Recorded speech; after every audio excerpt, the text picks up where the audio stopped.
I have always wondered how fireworks create such beautiful shapes and colors in the sky, until I understood how fireworks work and realized how wise our ancestors were.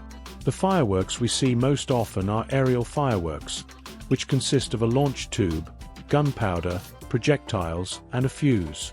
The launch tube is on the outermost layer of the firework, and its function is to control the flight direction. At the base of the launch tube, there is a layer of clay that serves to seal it. Larger fireworks require specific launch tubes to be fired. I remember when I was a child, people used steel tubes to make launchers, and they worked very well. The upper layer is the propellant, which is connected to the external fuse and serves to launch the projectile into the sky.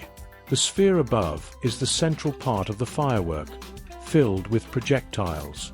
The arrangement of these projectiles determines the shape of the firework.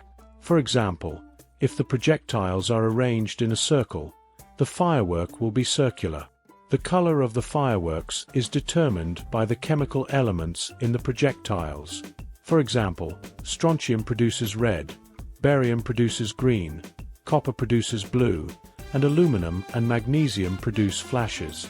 However, to see the center of the projectiles, an explosive charge is necessary. The explosive charge is connected to the propellant by a fuse, allowing the projectile to explode in the air. The upper layers of cardboard primarily serve for fixation. Now let's see the complete launch process. When you light the external fuse, the propellant at the base is ignited first, generating heat and gas and eventually exploding, propelling the projectile into the sky. Note that at this moment, the fuse of the explosive charge has already been ignited, and these small sparks in the air do not provide thrust. When the projectile reaches a certain height, the fuse simultaneously ignites the projectiles and the explosive charge, allowing us to enjoy the dazzling fireworks.